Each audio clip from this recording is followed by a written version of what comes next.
Gue tungguin sekitar sejam, 2 jam, 3 jam, kok ini orang nggak gerak-gerak di situ. Akhirnya teman gue ini coba nanya, "Bah, kumaha naon jam?" Kalau kata si Abah itu. Cuman gue juga kurang ngerti dia ngomong bahasa Sunda kan. Pokoknya intinya tuh dia ngomong gini sih, kenapa lo nggak turun-turun gitu loh. Nah terus si Abah itu ngomong gini kalau kata temen gue, udah mendingan lo semua pulang.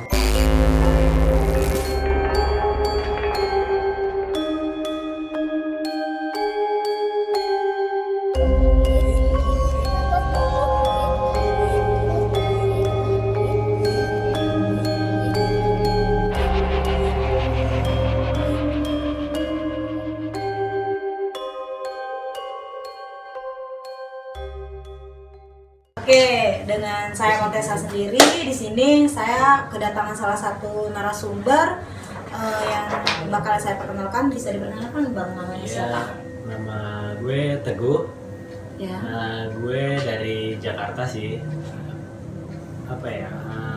Gue juga punya beberapa cerita sih buat teman-teman semua nih. Punya beberapa cerita tentang kisah-kisah misteri gue selama pendakian di gunung-gunung sih. Buat Bang Teguh, kemarin tuh entah berapa tahun yang lalu lah atau kapan itu, bisa dikit ceritakan tentang misteri terjadinya apa ya? Pernah terjadinya misteri di dalam perjalanannya Abang di daerah di gunung mana? Nah, jadi pertama nih mungkin ini menurut gue pengalaman yang paling wow buat gue ya. Yep. Jadi pertama ini gue di Gunung Salak, tepatnya itu di Gunung Salak. Jadi pertama kali gue ke Salak itu tahun 2010. 2010 itu gue kesana itu malam. Gue kesana itu naik malam tuh, pendakian malam karena gue ngejar waktu juga waktu itu kan. Nah terus di sekitaran sebelum tanjakan Bajuri itu ada sebuah pohon tumbang tuh kan, ada sebuah pohon tumbang. Gue tuh ngerasa kayak apa ya, bisa bilang kok badan gue berat gitu loh.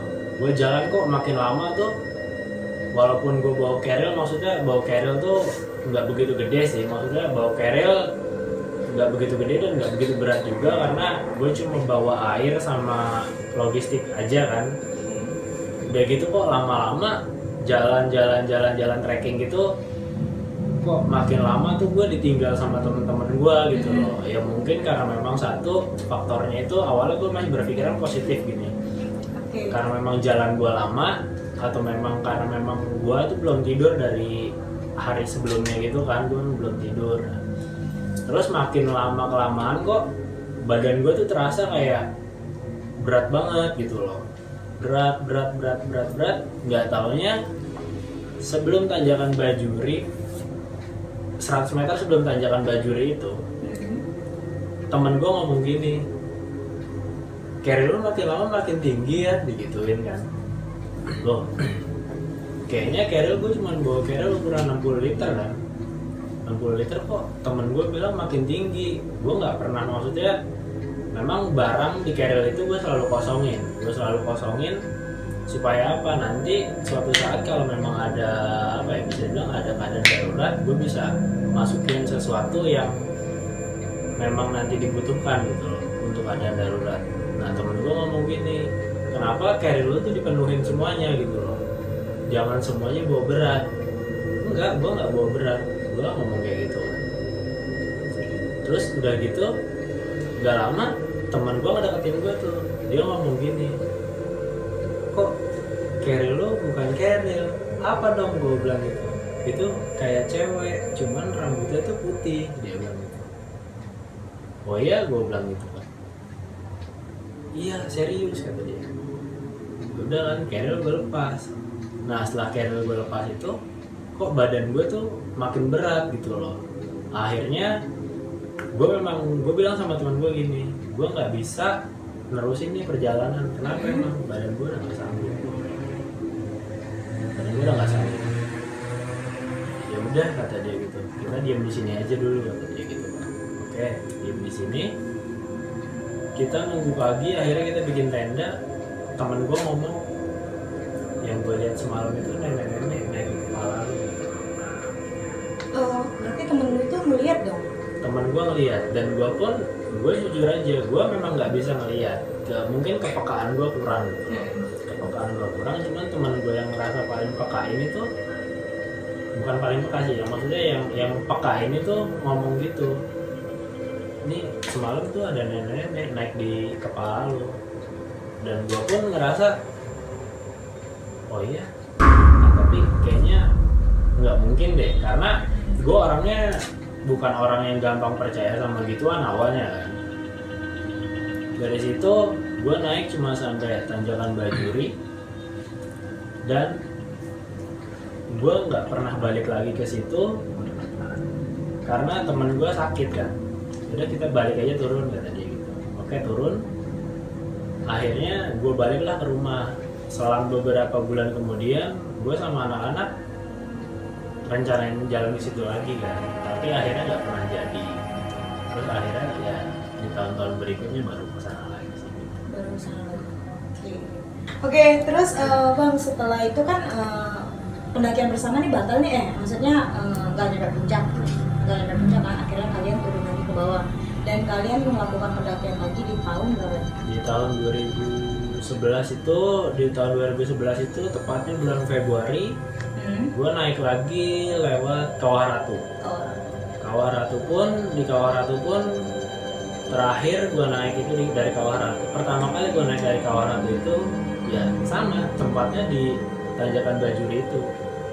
Di Tanjakan Bajuri itu 100 meter sebelum Tanjakan Bajuri itu, gue ingat tempat gue waktu kata teman gue itu gue dinaikin sama nenek-nenek kan. Nggak lama setelah gue ingat kejadian itu, gue sama temen-temen tuh ngeliat ada kakek-kakek pulang ngambil kayu bakar gitulah dari atas gitu. Ya mungkin gue bilang tuh orang lokal mungkin kan, orang lokal situ. Akhirnya ya udahlah, gue bilang kita tungguin dia turun dulu karena dia bawa barang berat dong, ya kan. Jadi kalau ibarat kata kalau gue naik, gue masih bisa nyantai lah gitu. Cuman kalau orang turun kan pasti dia buru-buru. Gue tungguin sekitar sejam, 2 jam, 3 jam, kok ini orang nggak gerak-gerak di situ. Gitu. Akhirnya teman gue ini coba nanya, bah, kumaha naon jam, kalau kata si Abah itu. Cuman gue juga kurang ngerti dia ngomong bahasa Sunda kan. Pokoknya intinya tuh dia ngomong begini sih, kenapa lo nggak turun-turun gitu loh. Nah terus si Abah itu ngomong gini kalau kata temen-temen, udah mendingan lo semua pulang. Loh kenapa gitu loh, di sini kan gue mau naik gunung, bukan buat untuk, maksudnya bukan untuk yang macem-macem gitu kan. Benar. Terus? Enggak, mendingan kalian pulang aja. Memang kenapa bah, di atas keadaannya lagi nggak kondusif. Di atas puncak itu? Ya gue nggak tahu, pokoknya di atas puncak atau memang di atas dari Tanjakan Bajuri ke atas itu memang kondisinya memang lagi nggak kondusif atau gimana, karena di situ juga lagi nggak hujan sih sebenarnya gitu loh. Oke. Terus kalian pas udah dengar percakapannya si sang kakek tadi sama temen lu, akhirnya kalian ngambil keputusan apa? Akhirnya gue ngambil keputusan gini sama teman-teman, karena teman gue itu kan gue bertiga waktu itu lah. Teman gue berdua ini berantem, ya bertengkar gitu, cekcok mulut karena satu, dia selisih pendapat.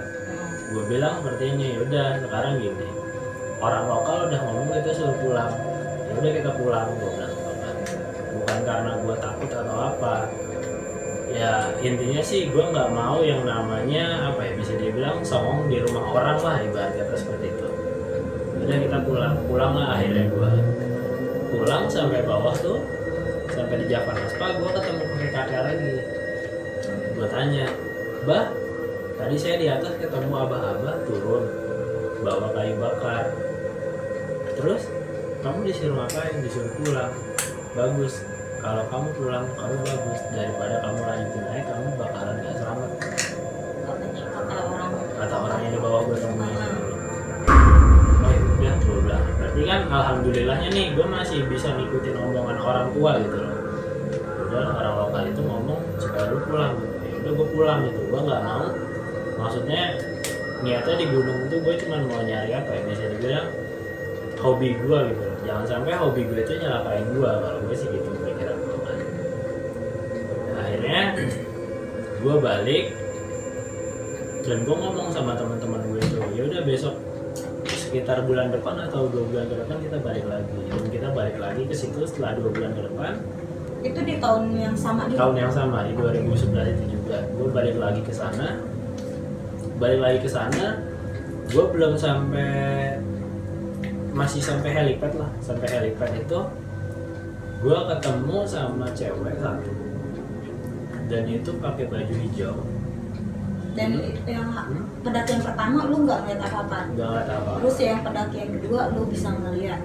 Kalau dibilang bisa ngeliat sih enggak, karena itu menurut gue itu masih orang asli ya, masih orang asli, dan itu wujudnya itu nyata gitu loh. Dan yang ketiga ini gue ketemu cewek pakai baju adat kayak apa ya, kalau kita bilang kemben lah, warna hijau. Dan awalnya tuh gue ngeliat gini, itu orang atau pohon awalnya gitu, kok makin lama dia makin mendekat gitu loh. Dan memang satu, dia cewek, rambutnya itu disanggul kayak pengantin gitu, kayak pengantin. Dari situ gue bilang, ini kok ada pengantin di kesini, gue bilang gitu. Udahlah, gue bilang. Dari situ temen gue kesurupan.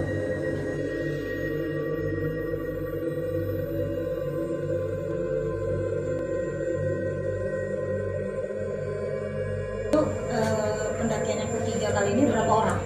Itu gue bertiga juga. Bertiga juga. Cowok semua. Dan memang gue dari dulu namanya naik gunung, jujur aja nggak pernah yang namanya bawa macem-macem sih. Nah terus dari situ teman gue kesurupan, akhirnya ada bapak-bapak pulang berburu, dia bawa anjing, kalau nggak salah bawa anjing, sekitar 10 orang tuh pulang berburu. Gue bingung, waktu saat itu gue bingung. Gue juga awalnya nggak mau maksudnya aneh, temen gue kesurupan nih, nggak mau gitu. Gue berpikir positif, gue berpikirnya gini, karena temen gue lagi kecapean mungkin gitu. Jadi dia agak shock gitu. Ya udahlah, akhirnya kata bapak itu, udah mas gue turun. Lo kenapa pak? Udah turun aja. Gue turun, di perjalanan itu teman gue ngomong gini, gue tadi disamperin itu cewek. Tiba-tiba cewek itu, gue kaget. Dari cewek itu jaraknya 200 meter sampai 300 meter, tiba-tiba pas gue ngedipin mata, di depan muka gue mukanya itu cewek. Gimana gue gak kaget, kata dia seperti itu. Gitu sih. Nah akhirnya gue ngerasa gini loh, kenapa sih selama 3 kali gue kesalak tuh gue gak pernah dikasih lewat Tanjakan Bajuri gitu kan. Ya udahlah, nanti mungkin lain waktu, tahun berikutnya atau kapan gue masih bisa balik lagi gitu. Nah akhirnya gue balik lagi tuh di tahun 2012 dengan temen gue. Saat itu ada kejadian kecelakaan pesawat Sukhoi. Iya, Sukhoi. Nah pesawat Sukhoi itu ceritanya temen gue nih orang Bogor nih, jadi relawan untuk jadi kayak relawan untuk evakuasi jenazah sama bangkai pesawatnya kan. Nah itu kejadian kalau nggak salah bulan Mei deh, bulan Mei, setelah 2 minggu atau 1 minggu setelah kejadian itu, temen gue nelfon gue yang masih di sana. Oke, ayo kita ke Salah, kita salah. Sekalian gue mau nyari apa ya, bisa dibilang mau nyari pecahan pesawat lagi, ada yang kurang nih kan. Lu bantuin gue ya. Oke, gue bilang gitu kan. Akhirnya gue naiklah ke sana. Gue naik ke sana, ternyata gue di atas itu 3 hari.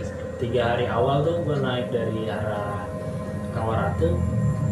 Gue cuma muter-muter doang tuh dari Tanjakan Bajuri, helipad, Kawaratu. Jadi di situ-situ aja sama 3 hari. Oh berarti itu pendakiannya tetap bertiga atau berdua doang? Enggak, itu bertujuh. Tujuh orang, udah berbeda dengan orang. Sudah berbeda orang. Itu tahun 2012. Nah, terus itu di sana udah 3 hari di atas itu gue masih muter-muter aja man. Muter. Akhirnya gue kehabisan logistik. 3 hari itu gue kehabisan logistik. Ya udahlah, sekarang gini aja. Kalau memang kita kehabisan logistik, deh sekarang kita punya alat yang namanya kita survival aja. oke, kita survive. Cuma gue masih ada beberapa bahan makanan nih, gimana gue bilang ya, intinya air jangan sampai habis, gue ngomong gitu kan. Ya udah, akhirnya hari Selasa gue udah 3 hari di atas itu. Hari Selasa sore itu gue ngomong gini sama temen gue, Kim, kita ambil air. Ya udah, lu masak deh. Ya udah, ambil air pertama selesai kan, masak tuh. Ya udahlah, ini logistik udah tinggal logistik sisa, gimana kita habisin aja buat pulang nanti. Ya udah, kita habisin aja dulu. Habisin lah beberapa logistik tuh sisa. Malam itu sekitar habis maghrib lah, jam 6 atau setengah 7-an, air habis lagi tuh ceritanya, gara-gara tumpah. Ada babi hutan kan, main ke dekat tenda, temen gue nggak sengaja nendang itu penampungan air, jadi tumpah semua. Gue bilang, ya kita harus tanggung jawab, ambil ulang. Ya udah, sisanya cari bahan-bahan makanan yang lain gitu. Berarti tinggal gue sendirian, karena gue diginiin, lu masak ya gantian, itu beras masih ada. Oke, gue bilang, gue masak air lah. Posisi hujan deras, gue udah nyiapin air panas. Gak lama, gue lagi masak. Ada cewek cakep, dandanan pramugari. Dia cakep, tinggi orangnya, orang Indonesia. Kayaknya sih orang Jawa kayaknya. Terus rambutnya itu disirkan lurus. Sempat dia benerin rambut sekali. Posisi hujan itu, karena gue di helipad itu agak masuk ke dalam kan. Gue ngeliat tuh orang bukan sih, gue bilang gitu. Kan posisi gunung lagi ditutup. Kenapa ada orang lain selain gue gitu loh. Ya gue nggak mau terlalu berpikiran wah itu ada makhluk halus atau apa gitu. Gue nggak mau terlalu berpikiran kayak gitu, karena jujur aja kalau sama gituan bukannya takut sih gue sebenarnya. Nah lalu dari situ gue begini ngomong, itu cewek bukan sih, gue bilang. Gak lama dia nyamperin gue. Si cewek itu nyamperin gue. Dia ada mau ngomong sesuatu ke sama lu, atau apa minta tolong kah atau apakah gitu? Dia ada ngomong sesuatu kah? Enggak. Pas nyamperin Dia nggak ngomong apa-apa. Gue cuma nanya, dari mana mbak? Ya bukan sekedar basa-basi sih, maksudnya dia sekarang seorang cewek naik gunung sendirian dengan bisa dibilang pakaian yang nggak lazim lah untuk seorang pendaki gitu loh. Dan dia pakai apa ya, kalau kita bilang sepatu hak tinggi, ya kan? Sepatu hak tinggi tuh dia bilang sepatu hak tinggi. Gue lihat ada yang cewek pakai kayak baju pramugari dan sepatu hak tinggi. Dan awal itu gue nggak nyadar kalau itu pramugari. Gue cuma nyadar nih orang ngapain kok naik gunung pakai sepatu hak tinggi. Dan posisinya dia itu dari atas. Nah setelah gue tanya, mbak dari mana? Dari atas mas. Loh, gue tanya lagi dong, loh emang ada ya pendakian? Ini lagi tutup lah mas, ngapain sendiri pada mendaki gitu. Gue jawab dong, saya diajak teman saya mbak. Jadi teman saya ini habis ngesar untuk korban Sukhoi. Jadi saya diajak sama mereka untuk bantuin nyari lagi. Oh ya udah mas, kata dia gitu. Dari situ posisi hujan, ya gue sebagai cowok melihat cewek kehujanan, apa ya bisa dibilang agak refleks lah, gue bilang gini, mau nolong sama iya, dia gitu kan. mbak sini masuk tenda, gue nggak bakal ngapa-ngapain kalau di situ hujan. Bener dong gue. Mbak ada jas hujan atau jaket, ini saya pinjemin, bisa mas, lo mau minum nggak? Udah mas makasih. Ya gue sebagai mungkin di situ sebagai tuan rumah, satu-satunya tuan rumah, dan apa ya bisa dibilang ada tamu datang, seenggaknya gue suguhkan minum dong. Tapi teman-teman lu tahu atau mereka udah tidur atau hanya lu dengan mbak itu yang bercakap? Jadi teman gue ini yang kan kita bertujuh, sisa gue doang kan di tenda. Nah yang 6 orang ini, yang 3 ngambil air, yang 2 nyari makan dalam artinya nyari tanaman gitu kan. Nah yang 1 ini lagi buang air di belakang tenda. Ya terus gue gini kan, mbak ini tehnya diminum, gue buatin teh tuh, singkat cerita gue buatin teh. Mbak ini tehnya diminum, masih hangat, nanti supaya badannya nggak kedinginan. Iya mas, taruh aja di situ katanya. Gak lama mbaknya tuh ngajak bercanda, emang ada kopi? Mbaknya mau ngopi, ya, gue nanya dong, mbaknya mau ngopi? Udah gue buatin kopi dong.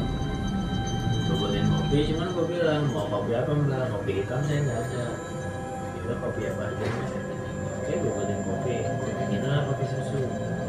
Gue buatin kopi susu. Sudah jadi, gue ngomong gini nih mbak, kopinya mau saya taruh mana? Taruh sini aja mbak, nanti saya minum. Mau mbak ngapain di sini? Saya lagi nungguin teman saya, kata dia gitu. Temen emang dari mana? Temen saya masih di atas. Oh iya masih di atas. Siapa? Cowok atau cewek? Cowok mas. Oh cowok, gue bilang gitu kan. Iya mas, masih ada teman saya cowok. Sama ada barang saya juga masih ada 1 di sana. Loh barang masih 1, barang apaan mbak? Emang mbak bawa tas? Bawa mas, sama teman saya masih di atas gitu kan. Bukan tas sih sebenarnya, lebih kayak barang pribadi katanya gitu. Oh gitu. Kenapa barang pribadi dikasih ke temennya mbak? Enggak mbak bawa sendiri, gue bilang gitu kan. Iya saya lagi males mas bawanya, saya juga tadi ketinggalan lupa kata dia gitu. Oh gitu. Nah nggak lama tuh ada sekitar 5 menit sampai 10 menit lah gue ngobrol sama dia tuh. Nggak lama teman gue ini yang ambil air 3 orang ini balik. Nggak lama dia datang tuh, cuman muka mbak ini tuh nunduk aja, kayak apa ya, bisa bilang murung, kayak ada sesuatu yang bisa dibilang ngeganjel, kayak ada yang ingin disampaikan cuman nggak nyampe gitu. Mungkin dia sesuatu minta tolong kali ya, tapi pas teman lu nyampe ke tenda tuh cewek itu masih ada di situ atau gimana? Masih ada di situ, cuman dia nggak kayak semangat, bukan semangat sih kalau gue bilang. Waktu sama gue pun mukanya tuh kosong, tatapan mukanya kosong. Dan kalau gue bilang, jadi waktu saat gue ngobrol itu posisi mukanya dia kosong, cuman dia nunduk terus gitu. Rambut panjang, dengan kan disirkam rambut itu, terus dibuka sama dia, disirkam lagi, depannya seperti ini sih. Jadi berbentuk apa ya? Berbentuk kayak love gitu.